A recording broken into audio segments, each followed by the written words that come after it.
Friends, हमारे plants की growth के लिए और उसमें अच्छे फल फूल सब्जियां लाने के लिए हम तरह तरह की फर्टिलाइज़र का इस्तेमाल करते हैं। इसके लिए हम काफ़ी ज़्यादा पैसे भी खर्च कर देते हैं, बाज़ार से महंगे महंगे फर्टिलाइज़र लाते हैं।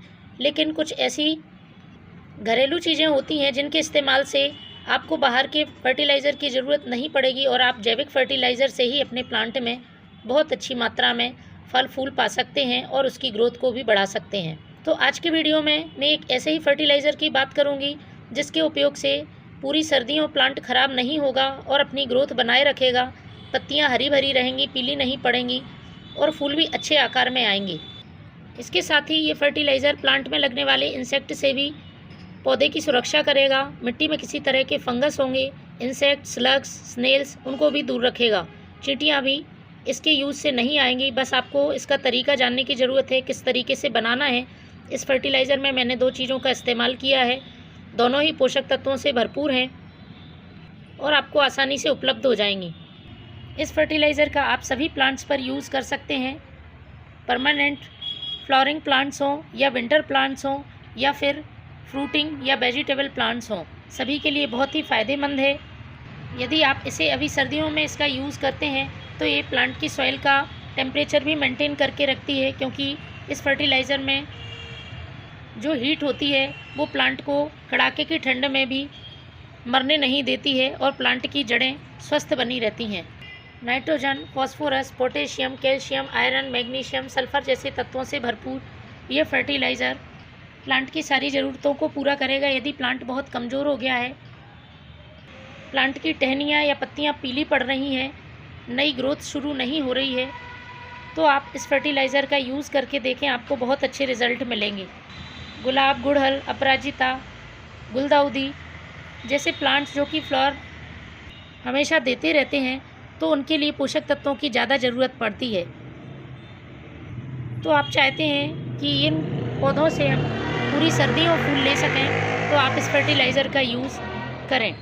फर्टिलाइज़र बनाने के लिए सबसे पहले हमें एक बड़ा जार ले लेना है जिससे आसानी से फर्टिलाइज़र बन सके। इसके बाद इसमें जो चीज़ डालनी है वो है ये गोबर की खाद। गोबर की खाद हम सभी के पास रहती है और हम प्लांट में इसका समय समय पर यूज़ करते रहते हैं, लेकिन जिस तरह से मैं फर्टिलाइज़र बना रही हूँ, यदि इस तरीके से आप इसका यूज़ करते हैं तो सर्दियों में ये काफ़ी उपयोगी फर्टिलाइज़र होगा। तो मैंने 3 मुट्ठी गोबर की खाद ले ली है। आप पौधों की संख्या के हिसाब से कम ज़्यादा फर्टिलाइज़र बना सकते हैं और इसको इस जार में डाल देना है।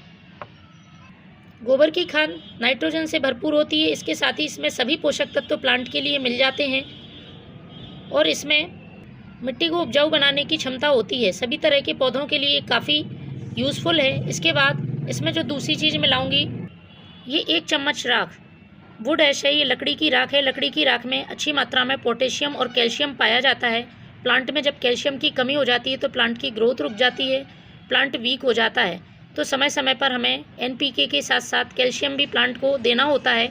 तो इस राख में अच्छी मात्रा में पोटेशियम होता है जो कि प्लांट में फूल लाने में मदद करता है। इसके साथ ही कैल्शियम भी प्लांट को मिल जाता है। साथ साथ इसमें फॉस्फोरस, मैग्नीशियम, सल्फ़र, आयरन जैसे पोषक तत्व ही प्लांट के लिए उपलब्ध हो जाते हैं। ये लकड़ी की राख फर्टिलाइज़र के साथ साथ इंसेक्टिसाइड, फंगिसाइड का भी काम करती है। किसी तरह के प्लांट में इंसेक्ट हैं तो आप इस राख को सूखा ही अपने प्लांट पर छिड़क दें, आपके प्लांट में से इंसेक्ट दूर हो जाएंगे। और मिट्टी में किसी तरह का फंगस है तो वह भी दूर हो जाएगा।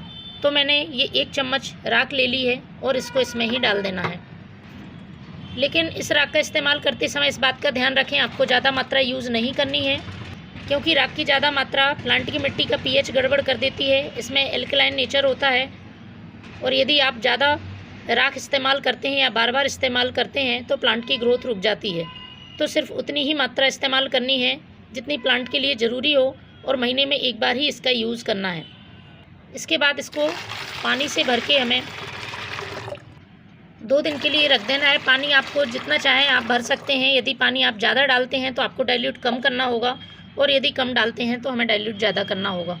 इसके लिए मैं 3 दिन रखूँगी। 3 दिन रखने के बाद ही हमें इसे यूज़ करना है। 3 दिन बाद आप देखेंगे तो कुछ इस तरह से फर्टिलाइज़र मिलेगा। इसको अच्छी तरह से हिला लेना है, क्योंकि जो हमने राख डाली थी वो नीचे जम जाती है। और उसके बाद इसको हमें छान लेना है। छानने के बाद इसे हमें डाइल्यूट करना होगा।